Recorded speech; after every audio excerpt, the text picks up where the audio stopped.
Carlos actually has 2 books as well, and we'll talk about those here at the very end. But one of the stories I love is when the candy comes to the neighborhood, and so little Los was like the man in the neighborhood. So when the UPS truck pulls up, the friends know candy, right? So now Los has all of these friends. However, when Mom gave the report about Los not brushing his teeth, then So well, the trucks was coming up, and they was seeing the trucks come up, and little Carlos, he had, you know, when he gets a box of candy, everybody said, Carlos, he got the pack in, you know, so everybody would always gravitate towards him, right? The kids and stuff. So he was the man.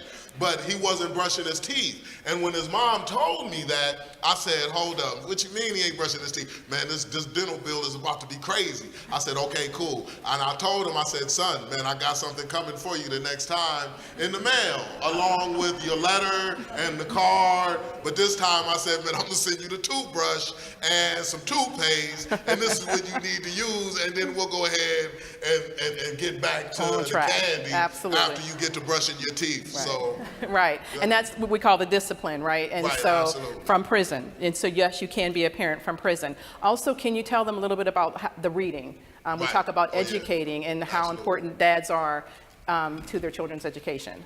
Absolutely. So one of the reasons why I was sending him the letters from prison, and I skipped the lines, all capital letters, so his mom could read the letters alongside with him, so he can start to get better in his reading. But when I did get released from prison, my son had a 2nd grade reading level in the 5th grade. Right? And I just wondered, how did he get just passed through all of these grades with this 2nd grade reading level? And he was just passing his grades. And he was in the 5th grade when I had came home, and he was getting into trouble in school too as well, because when you have difficulty with reading, now he's getting into fights. You know, so this was what was happening when I came home, and he had started to develop a certain fondness with the streets, you know, because of his cousins that he was connected to. Now, he's 10 years old when I came home, and I was 29 at the time, and I said that, well, it's time to step it up another notch, and I just had to really get involved. Now, his mom, because of what I was doing when I was incarcerated, she says that, you know what, I trust you with the development of our son because of the development of you. Because I did tell her, exio mucho, pero traigo mucho a la mesa. She said, brother, you know Spanish, you a well-rounded brother. I said, that's cool. She said yes. That's the only phrase you know, right? Right, yeah, okay. I'll keep on saying it. Right, that's my only phrase that I know right now. I can break it down with the Spanish. I'm so rusty, so don't test me with my Spanish, right? Because I don't use it, so that you don't use it, you lose it. Yeah. But his mom said that, you know what, I'm going to give you residential custody of our son so you can raise him to be a man. And I was able to really influence him in the right way and raise up that reading level too as well, which was phenomenal. Right, absolutely. And that's why, so thank you, yes, big applause.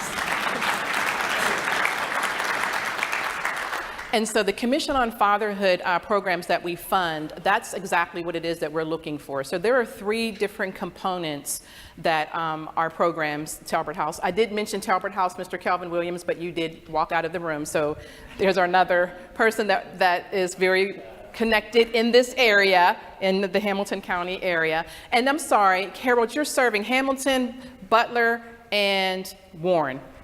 Got it, okay. Oh, and there's a map in here as well to tell you exactly where the programs are serving. But the 3 components that we do want our programs to provide to low-income fathers and families are parenting skills, okay, through evidence-based fatherhood curriculum, co-parenting and healthy relationship skills. Talbot House is actually one of our programs that experienced early on the importance of ensuring that after we give dads good parenting skills, they come to these weekly cohorts of learning the type of father that they want to be. How do I now pick that up and work it out with her?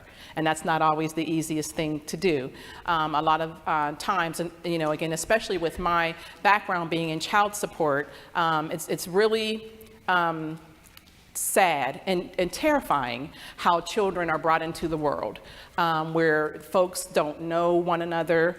I've talked to many women in my caseload working at Franklin County Child Support that really didn't know his government name, knew his nickname, didn't know his last name, didn't know his family, didn't know where he was from, couldn't really tell me anything, but you guys have a common child. You don't have, you don't know what his goals are. He doesn't know what your goals are, what your ambitions are, your ethics, your morals, what you affiliate yourself with. But again, there's a common child. So how do we bring those two people together in the best interest of the child?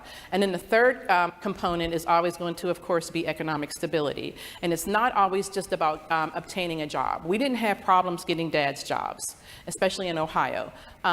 It was maintaining the job. If we have issues like addiction, alcoholism, or mental health, and we put someone into employment, more times than not, 3-4 weeks later, they're not going to be there because we did not address the issues that are going on up front. And so, Mr. Carlos Christian, if you can tell me a little bit about what you had to do when you came back to your community in order to ensure that you and your son were successful with your reentry.